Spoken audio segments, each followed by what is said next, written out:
మంచిదండి.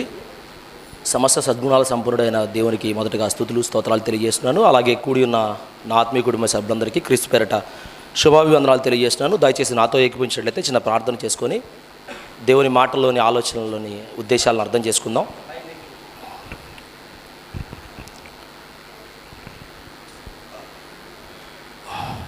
సమస్త సద్గుణాల సంపన్నుడైన మా ప్రియ పరలోకపు తండ్రి, మీ ఉన్నతమైన శక్తి కలిగిన శ్రేష్టమైన నామానికి ఈ ఉదయకాల వేళ స్తుతులు స్తోత్రాలు చెల్లిస్తున్నామయ్యా. తండ్రి, మేమైతే అల్పులం, అయోగ్యులం, ఎన్నికలేని వారం, తృణీకరించబడిన వారం తండ్రి, ఇంతలో కనబడి అంతలో మాయమైపోయే జీవం కలిగిన వారం తండ్రి. అటువంటి మా జీవితాలలో మీరు జీవాన్ని, అలాగే మా బ్రతుకుకు కావలసిన ప్రతి వనరులను సమకూరుస్తూ మీ యొక్క మాట చేత తండ్రి మమ్మల్ని పోషిస్తున్న మీ యొక్క ప్రేమను బట్టి మరొకసారి హృదయపూర్వకమైన కృతజ్ఞతాస్తుతులు చెల్లిస్తున్నానయ్యా. తండ్రి, అంత మాత్రమే కాకుండా మీకు అవిధేయులుగా బ్రతికి ఉన్నవారన్నప్పుడు కూడా తండ్రి మీ ప్రేమను మా పట్ల వెల్లడిపరచడానికి, మా పాప విముక్తిని కలిగించడానికి, తద్వారా తండ్రి మాకు క్రీస్తు ద్వారా మరలా మీ కుమారులుగా స్వీకరించడానికి తండ్రి మీరు చూపిన ప్రేమను, ప్రభువారి ద్వారా చూపిన కృపను బట్టి మరొకసారి కృతజ్ఞతాస్తుతులు చెల్లిస్తున్నామయ్యా. తండ్రి, ఈ ఉదయకాల వేళ ఈ విధంగా తండ్రి కొద్ది మాటలు ఆలోచించడానికి తండ్రి మేము సిద్ధపడి ఉండగా, మరి మీ పిల్లలకు అర్థమయ్యే రీతిలో తండ్రి తెలియచెప్పే సామర్థ్యాన్ని నాకు ఇవ్వమని, అలాగే మీ పిల్లలకు కూడా విని అర్థం చేసుకొని మరి మా ఆలోచన విధానాలన్నీ కూడా మెరుగుపరుచుకొని మీ యొక్క దృష్టికోణంలోనికి మేమందరం మరలి మిమ్మల్ని మహింపరిచే విధంగా మీరున్న లోకానికి శాశ్వత కాలం, మీరున్న లోకంలో ఉండే భాగ్యాన్ని కూడా అందరికీ అనుగ్రహించమని కోరుకుంటూ ఈ చిన్ని ప్రార్థన అడిగి వేడుకొని పొంది ఉన్నాం కన్న తండ్రి, ఆమెన్. ప్రభునందు ప్రియులారా, ఈ సమస్త సృష్టిలో ఏ జీవికి కూడా లేనంత కేవలం మనుషులమైన మనకు మాత్రమే దేవుడిచ్చిన గొప్ప వరం ఏంటి అంటే, దేని గురించి అయినా ఆలోచించి వెనువెంటనే నిర్ణయాలు తీసుకునే సామర్థ్యం అన్నమాట. అదే మానవ మేధస్సు. అయితే ఆలోచించే ప్రతి మనిషి కూడా ఒకేలాంటి నిర్ణయాలు తీసుకోలేడు. దానికి కారణం ఏంటి అంటే, ఒక మనిషి ఆలోచించే దృష్టికోణం అన్నమాట. దృష్టికోణం అంటే ఏదైనా ఒక విషయాన్ని కానీ, లేకపోతే ఒక మనిషిని కానీ, లేదా ఏదైనా సమస్య వస్తే ఆ సమస్యను చూసి అర్థం చేసుకునే విధానం. అది కేవలం చూసే విధానం మాత్రమే కాదు, అది అర్థం చేసుకునే విధానం అన్నమాట. కాబట్టి దీన్ని ఇంగ్లీష్లో ఏమంటారంటే పర్స్పెక్టివ్ వ్యూ అంటారు, లేదంటే కనుక పాయింట్ ఆఫ్ వ్యూ అంటారు. అంటే మనకి సహజంగా ఒక విషయం ఏంటంటే, ఇది మన ఫోటో చూస్తూ ఉంటాం కదా, మన కన్ను ఎంత మేరకు చూడగలదో దానికంటే ఎక్కువగా ఫోటో వ్యూ తీస్తూ ఉంటారు. దాన్నే ఫోటో యాంగిల్ అంటూ ఉంటారు. కాబట్టి మన దృష్టికోణం ఏదైతే ఉందో అది ఎక్కువగా ఆలోచించడాన్ని బట్టి మనకి అవగతం అవుతూ ఉంటుంది. అయితే ఒకే పరిస్థితి అయినప్పటికీ కూడా కొన్నిసార్లు ఇద్దరు వ్యక్తులు ఆలోచించే విధానంలో వ్యత్యాసాలు ఉంటాయి. ఒకే పరిస్థితి, దానికి కారణం ఏంటి అంటే వారిలో ఉన్న ఆలోచన సామర్థ్యం, అలాగే వారు పెరిగే సంస్కృతి, వారి సాంప్రదాయాలు, వాళ్ళకి కలిగి ఉన్న అనుభవం, వారి జ్ఞానం, ఇవన్నీ కూడా ఆధారపడి ఉంటాయి అన్నమాట ఒక వ్యక్తి యొక్క దృష్టికోణం ఎలా ఉంది అని ఆలోచించడానికి. కాబట్టి సహజంగా మన దైనందిన జీవితంలో ప్రతికూలమైన దృష్టికోణం ఉంటుంది, అలాగే సానుకూలమైన దృష్టికోణం ఉంటుంది. అలాగే సానుకూలమైన దృష్టికోణంలో న్యాయబద్ధమైన దృష్టికోణం కూడా ఉంటుంది. అయితే ఒక ఉదాహరణకు మనం ఇప్పుడు వర్షాకాలం కాబట్టి బయట మనకేదో పని ఉంది, చాలా ఇంపార్టెంట్ పని ఉంది, మనం బయటికి వెళ్ళాలి. ఇంతలో బయటికి వెళ్ళే టైంలో వర్షం పడింది. సహజంగా మనం ఏమనుకుంటాం? సహజంగా మనుషులందరూ ఏమనుకుంటారు? ఎక్కువగా మనం వినే ఉంటాంగా, లేకపోతే మనం కూడా చాలాసార్లు అనుకునే ఉంటాంగా. ఏమనుకుంటాం? ఈ వర్షానికి పని పాట లేదు, ఏ టైంలో పడాలో దానికి అర్థం కావట్లేదు, ఈ టైంలో పడిద్ది ఏంటి అని మనం అనుకుంటాం. ఇది సహజంగా మానవ దృష్టికోణం అన్నమాట. అయితే ఒక రైతు ఉన్నాడు అనుకోండి, ఆ రైతు ఎలా ఆలోచిస్తాడు? వర్షం పడితేనే పంట పండిద్ది, పంట పండితేనే ఆయనకు ఆనందం, దేవుడు ఆయన పట్ల దయదలిచి వర్షం పడింది అన్న సానుకూలమైన దృక్పథం, సానుకూలమైన దృష్టికోణం అతనిలో ఉంటుంది. ఇప్పుడు అలాగే ఒక స్కూల్ పిల్లవాడు పరీక్షలో తను తక్కువ మార్కులు వచ్చినాయని ఇప్పుడు మన సమాజంలో చూస్తూనే ఉంటాం.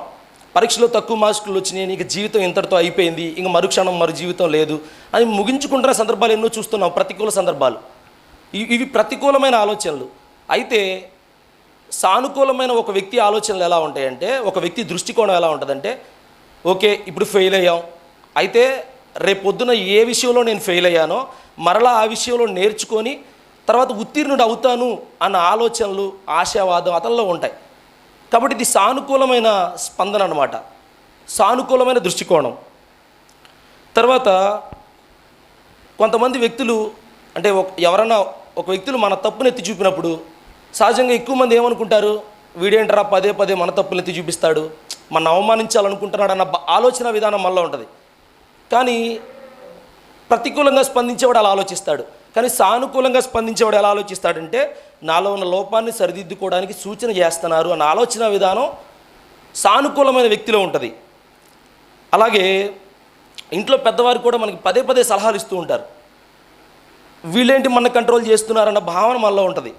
అయితే వాళ్ళ అనుభవంతో మనం మేలు కోరి మనకి సలహాలు ఇస్తారన్న సానుకూల దృక్పథం ఉన్న, దృష్టికోణం ఉన్న ఒక వ్యక్తి యొక్క ఆలోచనలు ఇలా ఉంటాయి.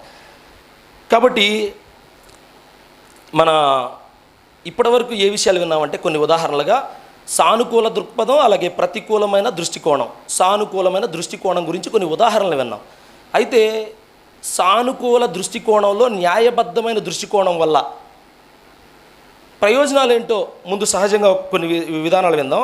అవి ఏంటి అంటే, సానుకూలమైన దృష్టికోణంలో న్యాయబద్ధం ఉంటే ఏముంటుంది అంటే, నిజాన్ని అంగీకరిస్తాం, అలాగే ఎవరికి అన్యాయం చేయకుండా సరైన పరిష్కారం వైపు మనం ఏం చేస్తాం, ఆశతో ఎదురు చూస్తూ ఉంటాం మనం. తర్వాత సానుకూలమైన న్యాయబద్ధమైన దృష్టికోణం వల్ల మన మాత్రమే ప్రయోజనం ఉండదు, మనకి, మన కుటుంబానికి, మన చుట్టూ ఉన్నవారికి కూడా, అలాగే మనం చేసే పనుల్లో కానీ ప్రయోజనాలు ఉంటాయి. గొడవలు అసలు ఉండవు, సమాధానకరమైన స్థితి ఉంటుంది. తర్వాత తొందరపాటు నిర్ణయాలు తీసుకోం, పక్షపాత ధోరణి అసలు మనలో ఉండదు, అందరినీ సమానంగా చూస్తాం. ఇది సానుకూలమైన న్యాయబద్ధమైన దృష్టికోణం మనలో ఉంటే ఇలాంటి సమానత్వం, సత్యం, బాధ్యత, ఇలా ఎన్నో మంచి గుణలక్షణాలు పెంపొందుతాయి అన్నమాట. ఇప్పటివరకు కొన్ని రకాల దృష్టికోణాలు, ఒక 3 రకాల దృష్టికోణాల గురించి మనం ఆలోచన చేసాం. అయితే ఈ 3 రకాల దృష్టికోణాలు మరింత మనం అర్థం చేసుకోవడానికి నేను ఒక చిన్న ఉదాహరణగా ఒక నీతి కథని చెప్తాను. ఇది నీతి కథ, మోరల్ స్టోరీస్ అనమాట. అంటే మనకు అర్థమవుతుంది ఈ సానుకూలమైన దృష్టికోణం అంటే ఏంటో, లేకపోతే ప్రతికూలమైన దృష్టికోణం అంటే ఏంటో అర్థమవుతుంది. కాబట్టి చెప్తాను, చాలా జాగ్రత్తగా వినండి. మిమ్మల్ని ప్రశ్నలు కూడా అడుగుతా, దీంట్లో ఆలోచన చేయండి. అయితే ఒక పెద్ద ఆయన ఒకనాడు ప్రయాణ సాధనాలు లేవు కాబట్టి ఒక ప్రాంతం నుంచి మరొక ప్రాంతానికి వెళ్ళడానికి కాలినడకనే ప్రయాణం చేసేవాళ్ళు. అయితే ఆయన వెళ్ళవలసిన దూరం చాలా సుదూర ప్రాంతం.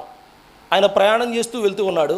ఆయనకి ఎండ వేడి వల్ల ఆయనకి ఆకలేసింది. ఆకలేసిన తర్వాత ఆయన దగ్గరలో జనారణ్యం లేని ప్రాంతాలు కదా ఒకనాడు, ఇప్పుడంటే అన్నీ సమీపంగా ఉన్నాయి కానీ ఒకనాడు దూర ప్రాంతాలు. సో ఆ ప్రయాణంలో ఆయనకి ఆకలేసినప్పుడు దగ్గరలో చుట్టూ చూస్తే, పరిశీలన చేస్తే దగ్గరలో ఒక 2 వ్యక్తులు కనపడ్డారు.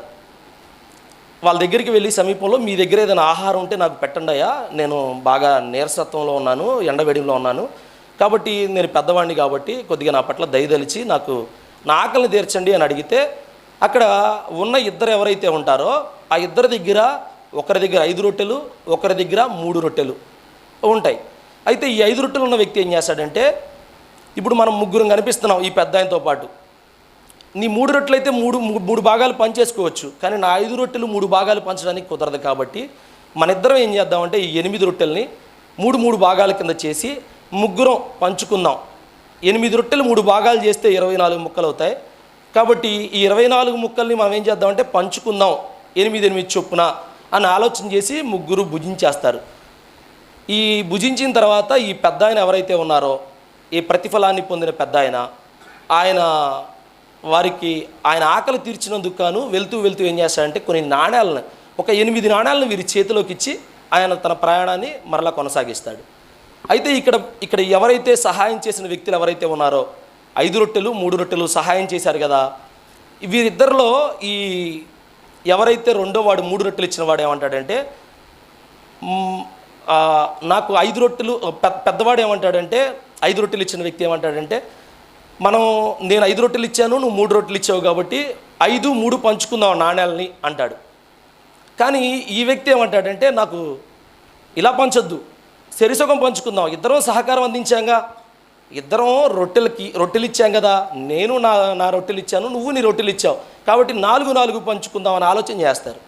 అయితే ఈ వీరిద్దరి మధ్య ఇలాంటి ఘర్షణ ప్రారంభం అవుతుంది. సరే, ఇక వీళ్ళు ఏం ఆలోచిస్తారంటే, వీళ్ళిద్దరి మధ్య సమాధానం లేదు. ఒక వ్యక్తి ఏమో సానుకూలంగా స్పందిస్తున్నాడు, ఒక వ్యక్తి ఏమో ప్రతికూలంగా స్పందిస్తున్నాడు. వారిద్దరి దృష్టికోణాలు వేరుగా ఉన్నాయి. ఇది ఒక వ్యక్తి సహాయం చేసినప్పుడు తిరిగి కృతజ్ఞతగా పొందిన విషయంలో. సరే, వీళ్ళు ఆలోచన చేసి రాజుగారి దగ్గరికి వెళ్తారు, రాజుగారు న్యాయం తీర్చమని. ఇప్పుడు ఇది సమస్య, రాజుగారి దగ్గరికి ఒక సమస్య తీసుకురాబడింది. రాజుగారు సరే విషయం అంతా విని 8 నాణాలు ఆయన దగ్గరే ఉంచుకొని ఒకరోజు రాత్రంతా ఆలోచన చేసి, ఇది చాలా క్లిష్టతరమైన ప్రశ్నే, ఆ చుట్టూ ఉన్న ఎవరైతే ఆ రాజ్యంలో వ్యక్తులు కూడా ఏమంటారంటే, ఆ సభలో ఉన్న వ్యక్తులు కూడా న్యాయంగానే మాట్లాడుతున్నారు ఇద్దరు కూడా అన్నట్టు ఆలోచనలు ఉన్నాయి. మనకు కూడా అలాగే ఉంటుందిగా సహజంగా. సరే, ఈ రాజుగారు ఆలోచన చేసి ఒక తీర్మానాన్ని తీసుకొస్తారు. ఇప్పటి వరకు వీళ్ళిద్దరి మధ్య జరిగిన సంభాషణ ఏంటంటే 4-4 లేదా 5-3. కానీ రాజుగారు వచ్చి ఏం చేస్తారంటే, మొదటగా ప్రతికూల స్పందన కలిగిన ఒక వ్యక్తి ఉంటాడు కదా, ఆ వ్యక్తిని పిలిచి ఏమంటాడంటే, నీకు ఒక నాణ్యం ఇస్తా అని ఒక నాణ్యం ఇస్తాడు. ఆయన ఆశ్చర్యపోతాడు. సరే, ఎవరైతే 5 రొట్టెలు ఇచ్చిన వ్యక్తికేమో 7 నాణ్యాలు ఇస్తాడు. ఈ వ్యక్తి ఏమో ఆలోచిస్తూ ఉంటాడు. కానీ చుట్టూ ఉన్న సమాజం ఏమనుకుంటుందంటే, లేదా ప్రతికూల సంబంధమైన వ్యక్తి ఏమనుకుంటాడంటే, నా స్నేహితుడే బెస్ట్గా 3 ఇస్తా అన్నాడు, ఈ రాజుగారు మరి 1 ఇచ్చారు అని ఆ మనసులో అనుకుంటున్నాడంట. అనుకుంటున్న ఆయన ఆలోచన విధానం రాజుగారు గుర్తించి, సరే చుట్టూ ఉన్న వ్యక్తులు ఎవరైతే ఉంటారో వాళ్ళ అభిప్రాయం కూడా తీసుకోవడానికి, మీరు అన్యాయం అనిపిస్తుందా న్యాయం అనిపిస్తుందా అంటే, చూసే దృష్టికోణం వాళ్ళు కూడా ఎలా చూస్తున్నారు, సహజంగానే ఆలోచిస్తున్నారు. ఎలా ఆలోచిస్తున్నారంటే, సానుకూల దృష్టికోణం వరకు మాత్రమే వచ్చారు వాళ్ళు కూడా. కరెక్ట్గా 5-3 అన్న ఇవ్వచ్చు, 4-4 అన్న ఇవ్వచ్చు, ఇదేంది రాజుగారు ఇలా ఇచ్చారు, రాజుగారు అన్యాయం చేసినట్టు కనపడుతుంది, మరి ఇది అన్యాయం అయ్యా అని ఆలోచనలు చేస్తున్నారు. కానీ రాజుగారు ఏం చేస్తారంటే, ఇందాకన్నాం కదా న్యాయబద్ధమైనది, ఇది సానుకూలత కంటే ఎక్కువ గొప్పది. ఈ రాజుగారు ఏం ఆలోచన చేస్తారంటే, అప్పుడు చెప్తాడు ఎలా పంచాను అన్నదానికి మాట్లాడుతూ, 5 రొట్టెలు అలాగే 3 రొట్టెలు, ఒకటి దగ్గర 3 రొట్టెలు ఉన్నాయి, ఒకటి దగ్గర 5 రొట్టెలు ఉన్నాయి. ఇప్పుడు 3 రొట్టెలు ఉన్న వ్యక్తి దగ్గర ఒకవేళ 3 భాగాలు చేస్తే ఎన్ని అవుతాయి? 9 రొట్టెలు అవుతాయి. 5 రొట్టెలు ఉన్న వ్యక్తి దగ్గర 3 భాగాలు చేస్తే ఎన్ని ముక్కలు అవుతాయి? 15 ముక్కలు అవుతాయి. ఇప్పుడు పంచుకుంది ఒక్కొక్కళ్ళు ఎన్ని ముక్కలు? 8 ముక్కలు పంచుకున్నారు. ఆ వచ్చిన వ్యక్తికి ఎన్ని ఇచ్చారు? 8 ముక్కలు ఇచ్చారు. ఆ 8 ముక్కల్లో ఈ 3 రొట్టెలు ఉన్న వ్యక్తి ఎన్ని తిన్నాడు? 3 రొట్టెలు ఇచ్చిన వ్యక్తిలో 3 రొట్టెలు ఇచ్చినట్టు కనపడుతుంది. కానీ 3 రొట్టెలు ఇచ్చిన ఒక వ్యక్తి ఎవరైతే ఉంటారో ఆయన ఇచ్చింది కేవలం 1 ముక్క మాత్రమే. ఆయన 9 ముక్కల్లో 8 ముక్కలు ఆయనే తిని 1 ముక్క ఇచ్చాడు. కానీ ఈ 5 రొట్టెలు ఉన్న వ్యక్తి ఏం చేశాడు అంటే 7 ముక్కలు అవతల వ్యక్తికి దానం చేశాడు. సో ఇది న్యాయబద్ధమైనదన్నమాట. ఇప్పుడు ఈ లోకంలో కనబడుతున్న నీతి కథలోనే సానుకూల, ప్రతికూల, అలాగే న్యాయబద్ధమైన దృష్టికోణం మనకు కనబడుతుంది కదా. ఇప్పుడు ఇలాంటి జ్ఞానం ఏదైతే ఉందో దీనికంటే మించిన జ్ఞానం మనకి ఈ కథకు మించిన స్థాయి ఒకటి ఉంది. ఇప్పుడు ఇవన్నీ కూడా కనబడుతున్న రొట్టెలు, లెక్కలు వీటి మీద ఆధారపడింది న్యాయబద్ధం. కానీ వీటన్నిటికీ మించినది ఒక స్థాయి ఉంది, ఒక ఆలోచన దృష్టికోణం ఉంది. అది మనకి బైబిల్ పరిశీలన వెలుగులో చూస్తే మనకు అర్థమవుతుంది. మనందరికీ తెలిసిన విషయమే. అదేంటి అంటే మొదటి రాజుల గ్రంథంలో 3వ అధ్యాయం 5వ వచనం నుంచి 15వ వచనం వరకు సుదీర్ఘమైన ఒక యథార్థంగా జరిగిన ఒక చరిత్ర అన్నమాట. ఇది మీ అందరికీ తెలుసు. సొలొమోను రాజు గారు, ఈయన దావీదు గారి కుమారుడు. ఇప్పుడు దావీదు గారి కుమారుడైన సొలొమోనుకు దేవుడు ప్రత్యక్షమే, నీకేం కావాలో కోరుకో, నువ్వు అడిగిన నువ్వేం కావాలో కోరుకో, నీకు వరాన్ని ఇవ్వడానికి నేను వచ్చాను అని అడిగినప్పుడు దావీదు గారు అడుగుతున్న ప్రశ్న, దావీదు గారు అడుగుతున్న వరం ఏంటి అని మనం ఒకవేళ ఆ సందర్భాన్ని చూడగలిగితే, చదివించుకుంటూ వెళ్తే టైం పడుతుంది కాబట్టి నేను మీకు ఓరల్గా చెప్పే ప్రయత్నం చేస్తాను. సొలొమోను గారు దేవుణ్ణి అడుగుతున్న మనమేంటో మనం అక్కడ మీరు చూస్తూ ఉంటే, ఒకవేళ మొదటి రాజుల గ్రంథం 3వ అధ్యాయం 5వ వచనం నుంచి. ఇప్పుడు దేవుడు కనబడి, అంతా చదవసలేదు, నేను చెప్తూ ఉంటాను, ఒకసారి చూస్తూ ఉండండి. అక్కడ సొలొమోను గారు ఏమడుగుతాడంటే, నీ దాసుడైన నా తండ్రి ఎవరైతే ఉన్నారో ఆయన నీ దృష్టికి ఈ నీతి అలాగే న్యాయం అనుసరించి యథార్థంగా బ్రతికి ప్రవర్తించాడు కాబట్టి ఆయనకి నువ్వు సింహాసనాన్ని ఇచ్చావు. అయితే ఆయన తదనంతరం రాజుగా ఉండే భాగ్యాన్ని నువ్వు నాకు ఇచ్చావు. అయితే ఈ కనబడుతున్న ఈ సుదీర్ఘ సువిశాలమైన ఏదైతే దేశం ఉందో ఈ దేశాన్ని పరిపాలించడానికి, అలాగే ఈ ప్రజలు ఎవరైతే ఉన్నారో చాలా విస్తారంగా ఉన్నారు ఈ ప్రజలు, ఈ ప్రజలకి న్యాయం తీర్చడానికి నా స్థాయి నా సామర్థ్యం సరిపోదు, నేను చాలా చిన్నవాడిని. అక్కడ వాడిన పదం ఒకసారి చూడండి మీరు. ఆయన మాట్లాడుతూ, దేవా మహాకృపను చూపి ఉన్నావు, నా దేవా యెహోవా నీవు నా 7వ వచనం చదువుతున్నాను, ఒకసారి చూడండి. నా తండ్రి అయిన దావీదునకు బదులుగా నీ దాసుడైన నన్ను రాజుగా నియమించి ఉన్నావు. అయితే నేను బాలుడను, కార్యములు జరుపుటకు నాకు బుద్ధి చాలదు అని మాట్లాడుతూ, నీ దాసుడైన నేను నీవు కోరుకొనిన జనుల మధ్య ఉన్నాను, వారు విస్తరించి ఉన్నందున వారిని లెక్కపెట్టుటకు వారి విశాల దేశమును తనిఖీ చేయుటకు అసాధ్యం. ఇంత గొప్పదైన నీ జనముకు న్యాయము తీర్చగలవాడెవడు? కాబట్టి నేను మంచి చెడ్డలను వివేచించి నీ జనులకు న్యాయము తీర్చినట్లు నీ దాసుడనైన నాకు వివేకము గల హృదయము దయచేయము. ఇక్కడ సొలొమోను గారు అడిగిన మనవేంటంటే, నీ ప్రజలకు న్యాయం తీర్చాలి, అందుకు నాకు సామర్థ్యం సరిపోదు, నేను బాలుడును అన్నాడు. ఇక్కడ బాలుడు అంటే ఆయన ఉద్దేశం అంటే చాలా సామర్థ్యం లేని, చాలా తక్కువ వాడినని. ఇప్పుడు అడుగుతున్న సొలొమోను గారి వయసు సుమారుగా పండితుల అభిప్రాయం ప్రకారం ఒక 20 సంవత్సరాల యువకుడు అనమాట. ఒక యువకుడు అయి ఉండి ఆయన రాజ్యాన్ని పరిపాలించడానికి దేవుని దగ్గర ఈ మనవి చేయగానే దేవుడు ఈ విషయాన్ని మెచ్చి దేవునిచ్చే సమాధానం కింద వచనాల్లో చూడగలిగితే ఆయన ఏమంటాడంటే, నువ్వు శత్రువుల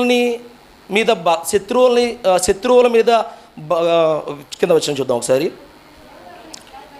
నీ శత్రువుల ప్రాణాలను కానీ దీర్ఘాయుష్యుని కానీ ఐశ్వర్యాన్ని అడగకుండా నువ్వు అడిగింది ఏంటంటే వివేకము గల హృదయాన్ని ఇవ్వమని కోరుకున్నావు. కాబట్టి నేను నీకేమేమి ఇస్తానన్నాడు? బుద్ధి వివేకములు గల హృదయాన్ని, ఐశ్వర్యాన్ని, ఘనతని కూడా ఇస్తానంటాడు కింద వచనాల్లో చూడగలిగితే. అంటే సొలొమోను గారు ఎవరైతే ఉన్నారో ఆయన దేవుణ్ణి అడిగి పొందుకున్న జ్ఞానం అనమాట. ఇప్పుడు ఇలా పరిపాలన చేస్తున్న కాలంలో ఒక సమస్య రాజుగారి దృష్టికి తీసుకురాబడుతుంది కిందన వచనంలో. ఈ సమస్య రాజుగారి యొక్క జ్ఞానాన్ని, రాజుగారి యొక్క దృష్టికోణాన్ని మనకు అర్థం చేయించింది. ఇప్పుడు ఇందాక మనం ఒక సమస్య తీసుకొచ్చినప్పుడు రాజుగారు ఎలా స్పందించారో విన్నాం కదా, లోకంలో నీతి. అయితే ఇది యథార్థమైన సంఘటన, ఒకనాడు జరిగిన చరిత్ర. ఇప్పుడు ఈ విషయంలో మనం కింద వచనాలు చూద్దాం. 3వ అధ్యాయం 16వ వచనం నుంచి. అక్కడ ఓకే, ఇక్కడ ఒక 2 స్త్రీలు రాజు వద్దకు వచ్చి ఆయన ముందర నిలిచి వారు అడుగుతున్న ప్రశ్న చూద్దాం ఒకసారి. అందులో ఒక స్త్రీ ఏమంటుందంటే, నా ఏళ్ళవాడ చిత్తగించుము. నేనును ఈ స్త్రీ ఎవరైతే అక్కడ మాట్లాడుతూ అక్కడ ఉన్న దృష్టికోణంలో ఒక రాజుగారి దగ్గరికి 2 వేశ్యలు, అందులో ఒక వేశ్య వచ్చి రాజుగారి ఎదుట మనవి చేస్తూ ఏమంటదంటే, అయ్యా మేమిద్దరం ఒకే ఇంటిలో నివాసం ఉన్నాం, అయితే ఆ ఇంటిలో మేమిద్దరం 2 పిల్లల్ని కన్నాం, మా 2 పిల్లలకి 3 రోజుల కాల వ్యవధి. నేను మొదటిగా బిడ్డను కన్నాను, తర్వాత 3 రోజుల కాల వ్యవధి తర్వాత ఆమె ఒక బిడ్డను కంది.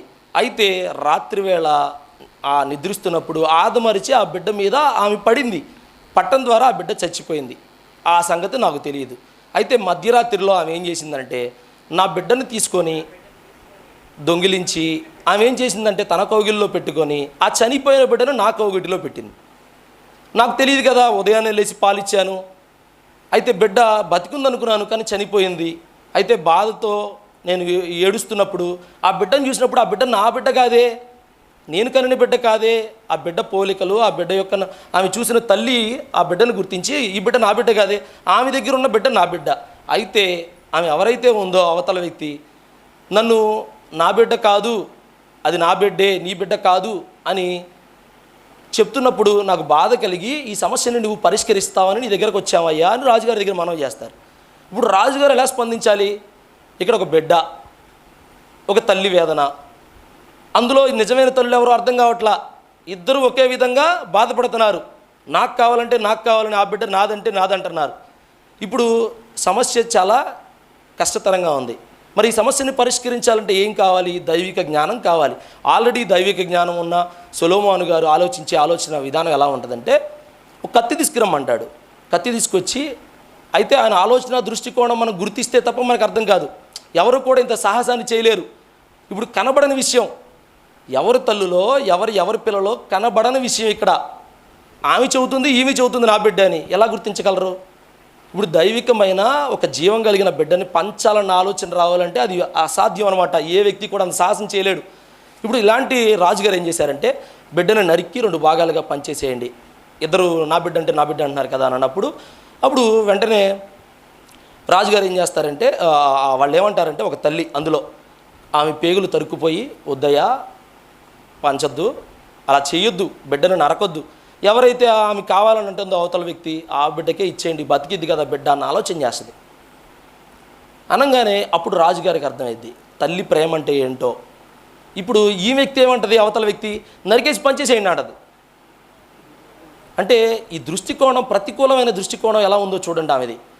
అంటే తన బిడ్డను చంపుకొని అందులో ఆమె వేశ్యా వృత్తి, ఒకే ఇంటిలో ఉన్నప్పటికీ ఇంకా ఇలాంటి ఆలోచనలు పోగొట్టుకోలా. రాజు ఎదుట నిలబడి ఏం ప్రవర్తిస్తుందో కూడా అర్థం కావట్లా.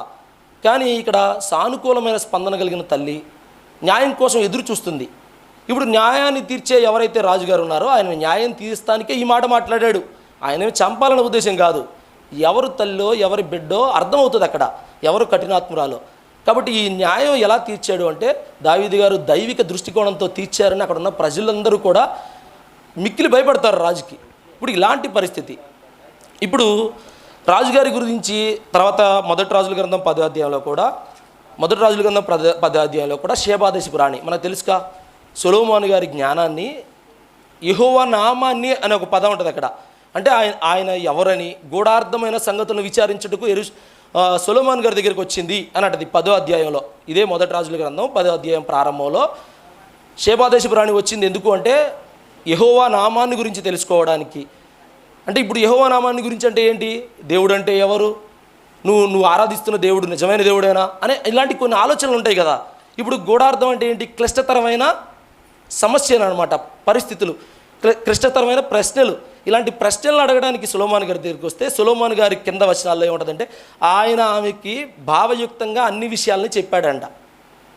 ఇప్పుడు ఇలాంటి సొలొమోను గారు ఆయన గురించి మనకి ఇదే రాజుల గ్రంథంలో 4వ అధ్యాయంలో ఆయన ఎన్ని కీర్తనలు రాశాడంట, 1005 కీర్తనలు రాశాడు, ఒక 3000 సామెతలు రచించాడని రాయబడి ఉంటుంది. ఇంత గొప్ప జ్ఞాని అయిన సొలొమోను గారు కనబడుతున్నప్పటికీ మనకి ఆయన తీర్చే న్యాయంలో సమదృష్టి, సహజమైన దృష్టికోణం కాకుండా న్యాయబద్ధమైన దృష్టికోణం మనకు కనపడింది. ఇప్పుడు దాకా ఆలోచన చేశాం. అయితే ఈ దృష్టికోణానికి మించిన మరొక దృష్టికోణం, ఈయన జ్ఞానానికి మించిన మరొక జ్ఞానం ఒకటి ఉందని ఆయన తనను తాను బయలుపరుచుకున్న విషయాన్ని మనం చూద్దాం. ఇప్పుడు కొత్త నిబంధనలో యోహాను సువార్త 1వ అధ్యాయం నుంచి 11వ వచనం వరకు, లేదా మత్తయి సువార్త మొదటిగా 12వ అధ్యాయం నుంచి 42వ వచనం వరకు, అక్కడ యేసుక్రీస్తు వారు మాట్లాడుతూ ఈ సొలొమోను గారిని గురించి మాట్లాడుతూ ఆయన ఒక మాట మాట్లాడతాడు. చూద్దాం. మత్తయి సువార్త 12వ అధ్యాయం 42వ వచనం చదవండి.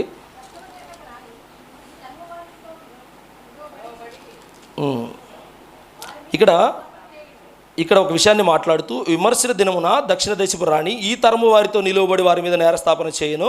ఆమె సొలొమోను జ్ఞానం వినుటకు భూమ్యాంతముల నుండి వచ్చాను. ఇదిగో సొలొమోను కంటే గొప్పవాడు ఇక్కడ ఉన్నాడు.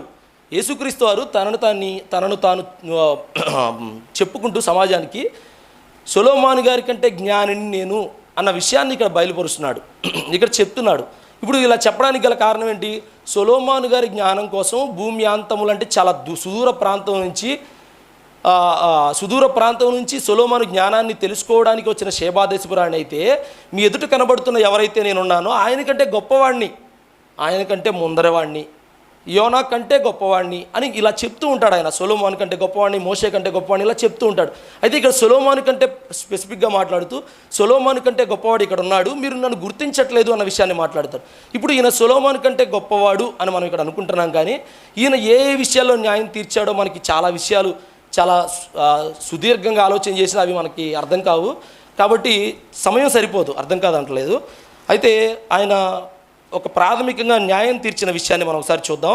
యోహాను సువార్త 8వ అధ్యాయం 1 నుంచి 11 వచనాలు.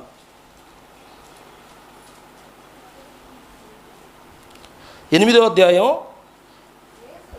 అక్కడ మనం చూడగలిగితే 3వ వచనం నుంచి చూద్దాం. అక్కడ శాస్త్రులు పరిశీలు వ్యభిచారం ముందు పట్టబడిన ఒక స్త్రీని తోడుకొని వచ్చి, 8వ అధ్యాయం 3వ వచనం చదువుతున్నాను నేను యోహాను సువార్తలో. శాస్త్రులను పరిశీలను వ్యభిచారం ముందు పట్టబడిన ఒక స్త్రీని తీసుకొని వచ్చి ఆమెను మధ్య నిలువబెట్టి, బోధకుడా, ఈ స్త్రీ వ్యభిచారము చేయుచుండగా పట్టబడిను, అట్టి వారిని రాళ్లతో రొట్టి కొట్టి చంపవాలని ధర్మశాస్త్రంలో మోషే మనకు ఆజ్ఞాపించును కదా, అయినను నీకేమి తోచుచున్నదని నీవేమి చెప్పుచున్నావని ఆయనను అడిగిరి. ఆయన మీద నోరమోపంలో ఆయన శోధించుచు ఇలాగూ అడిగిరి. ఇక్కడ మనం పరిశీలన చేయగలిగితే ఈ సందర్భాన్ని, ఇక్కడ ఒక శాస్త్రులు పరిచయులు యేసుక్రీస్తు వారిని ఆయన దృష్టికోణం, అప్పటి వరకు యేసుక్రీస్తు వారి దృష్టికోణం ఏముందంటే చాలా విషయాల గురించి, పరలోక రాజ్య మర్మాల గురించి ఆయన బోధిస్తూ ఆయన ఎన్నో విషయాలను చెప్పాడు. ఆయన ప్రధానంగా ఆయన దృష్టికోణం క్షమించండి, లేదా ఒక వ్యక్తి పాపం ఏదైతే ఉందో దాని మూలాన్ని గుర్తించే వ్యక్తి. అయితే ఇక్కడ ఉన్న సందర్భంలో ఇప్పుడు వ్యభిచారం ముందు పట్టబడిన స్త్రీని తీసుకొచ్చారు. ఇప్పుడు ఈయన ఎలాగైనా చిక్కు ప్రశ్నలు వేయాలని అని ఆలోచన చేస్తూ ఈయన ఇరుకును పడేయాలని అనే ఉద్దేశంతో ఈయన దగ్గర ఒక సమస్యను తీసుకొచ్చారు. ఇందాక మనం అనుకున్నట్టుగానే సొలొమోను గారు ఒక సమస్యను స్పందించినప్పుడు అక్కడ కూడా వ్యభిచారం ముందు పట్టబడిన స్త్రీలే కదా, వాళ్ళు కూడా వ్యభిచార స్త్రీలేగా. అయితే ఇక్కడ కూడా యేసుక్రీస్తు వారి దగ్గరికి వచ్చినప్పుడు వ్యభిచారం ముందు పట్టబడిన ఒక స్త్రీని శాస్త్రులు పరిశీలి తీసుకొచ్చి వాళ్ళు ఏం చెప్తున్నారు, ధర్మశాస్త్రాన్ని చూపిస్తున్నారు. ధర్మశాస్త్రం ఇలాంటి వారిని రాళ్లతో కొట్టి చెప్పమంటే మరి నువ్వేం చెబుతావు, నువ్వు ఎలాంటి ఆలోచన చేస్తావు? ఇప్పుడు యేసుక్రీస్తు వారు ఒకవేళ ధర్మశాస్త్రాన్ని బట్టి చెబితే రాళ్లతో కొట్టి చంపాలి ఆమెని. మరి అలా చెప్పలేదనుకో ఈయన వేరొక నీతిని స్థాపిస్తున్నాడని ఆలోచన చేస్తారు. ఈయన ధర్మశాస్త్రాన్ని నిర్వర్తించకుండా వేరొక నీతిని చేస్తున్నాడని ఆలోచిస్తారు. మరి అలా అని ఒకవేళ ఆమె పట్ల కరుణను చూపాననుకో పాపాన్ని నిర్లక్ష్యం చేస్తున్నట్టు, దేవుని సత్యాన్ని నిర్లక్ష్యం చేస్తున్నట్టు ఆలోచన చేస్తారు. కాబట్టి ఇప్పుడు ఇలాంటి ఈ జటిలమైన సమస్యకు యేసుక్రీస్తు వారు ఇచ్చిన సమాధానం ఏంటంటే, మీలో ఎవరైతే పాపం లేదో అలాంటి వారు మొదట రాయి వేయండి అని ప్రశ్న చేస్తారు. ఇప్పుడు యేసుక్రీస్తు వారు అడుగుతున్నది ఏంటి అంటే, హృదయాలను పరిశీలించే జ్ఞానం ఆయనకుంది.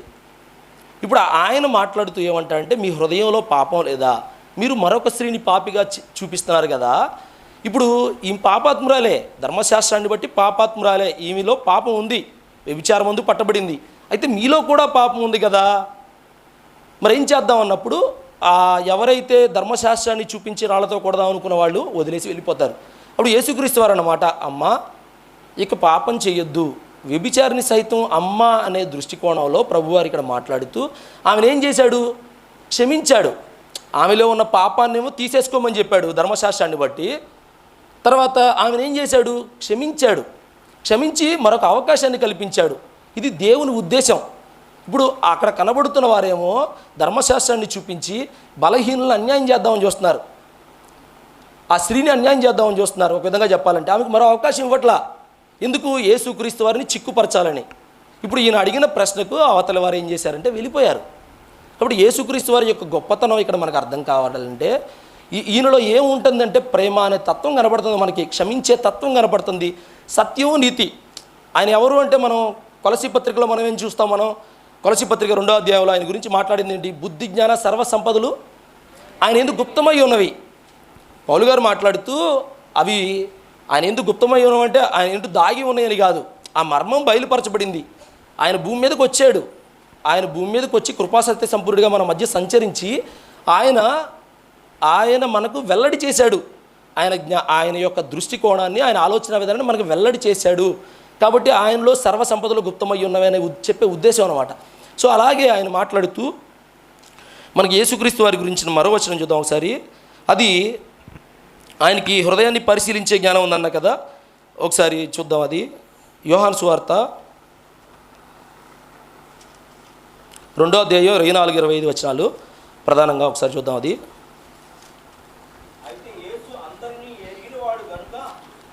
అయితే యేసు అక్కడ అందరినీ ఎరిగిన వాడు కనుక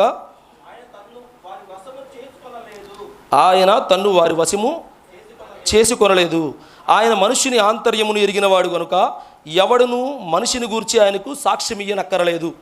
ఇక్కడ ప్రభువారి గురించిన యోహాను సువార్తలో వ్రాయబడిన వచనం ఏంటంటే ఆయన ఎవరిని తను వశం చేసుకోడంట. ఆయన దృష్టికోణం చూడండి.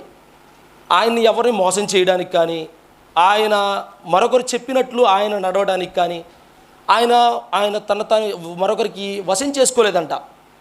మరొకరికి ఆయన అనుమతులు ఇవ్వలేదంట తన దేహం మీద.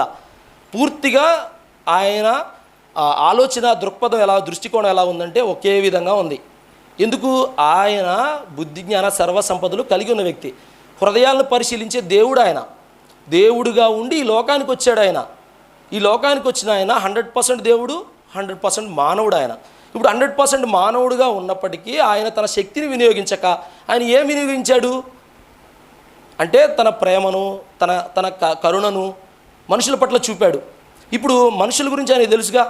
మనం చదువుకున్న వచనం ఏదైతే ఉందో, చాలా విషయాలు మాట్లాడుకున్నాను, అది సరిపోవట్లయితే కొరింథీ పత్రికలో ఒకసారి చూద్దాం. మొదటి కొరింథీ పత్రిక మనం ఏదైతే వాక్య పఠనం చేసుకున్నామో అక్కడ మనం ఏ స్థితిలో ఉన్నామో, మనం ఏ స్థితిలో ఉండి పిలువబడ్డామో ఒకసారి ఆలోచన చేద్దాం. కొరింథీ పత్రిక 1వ అధ్యాయం 26వ వచనంలో, సహోదరులారా మిమ్మల్ని పిలిచిన పిలుపు చూడుడి, మీరు లోకరీతిని జ్ఞానులైనను గలులైనను గొప్పవారులైనను అనేకులు పిలువబడలేదు, కానీ ఏ శరీరియు దేవుని ఎదుట అసహ్యింపకుడినట్లు జ్ఞానులను సిగ్గుపరచుటకు లోకంలో నుండి వెర్రివారిని దేవుడు ఏర్పరచుకొని ఉన్నాడు. ఇప్పుడు ఈ వచనంలో మనం ఎలా ఉంటే దేవుడు ఎలా ఏర్పాటు చేసుకున్నాడంట? మనం వెర్రివారం, మనం ఎవరో అసలు ఎందుకు పనికి రాని వారం అనమాట. ఇలాంటి వారిని మనని ప్రభు ఏం చేశాడు? ఎన్నుకున్నాడు. ఎన్నుకొని మనకు ఆయన ఏమనుగ్రహించాడు? కృపను అనుగ్రహించాడు. ఎన్నికలేని మనకి ఆయన మనం ఏర్పాటు చేసుకొని ఆయన మూలంగా నీతిని, విమోచనను మనకు అనుగ్రహించాడు. ఈ వచనం అదే చెప్తుంది పౌలు గారి ఉద్దేశంలో. అంటే ఆయన మనం అసలు అవకాశమే లేదు మనకి ఆయనతో ఉండే భాగ్యం కానీ, ఆయన కృపాభాగ్యం పొందే అవకాశం కానీ మనకు లేదు. ఎందుకు? మన దృష్టికోణాలు పాడైపోయినాయి. పాపం విషయంలో మనం ఏమైపోయాం? బందీలైపోయాం. దైవ సేవకులు కూడా గత వారంలో 2 విషయాలు మనతో ప్రస్తావన చేశారుగా. ఒక 2 మెసేజ్లు కూడా అవన్నీ మాట్లాడుతూ మోసం చేసేవాళ్ళు ఉంటారు సమాజంలో. ఒక విషయాల్ని మాట్లాడుతూ ఆయన అదే క్రైస్తవ్యంలో సాతాను యొక్క అండ, అవును, సాతాను అపవాది అండ, సాతాను అండ. ఇప్పుడు ఈ ఆయన ప్రసంగంలో ప్రధానంగా మాట్లాడుతూ సమాజంలో కనబడుతున్న వ్యక్తులు ఎవరైతే ఉంటారో వాళ్ళు మనల్ని మోసం చేస్తారు. వాళ్ళ దృక్పథం, వారి దృష్టికోణం వేరేగా ఉంటుంది. పొరపాటున వాళ్ళ దృష్టికోణంలో మనం ఆలోచన చేసి వాళ్ళ ఆలోచనని మనం స్వీకరిస్తే మనం మోసపోతాం. కాబట్టి మోసపోయేవారుగా ఉండకూడదు. వాళ్ళు మనలో ఉండొచ్చు, బయట ఉండొచ్చు.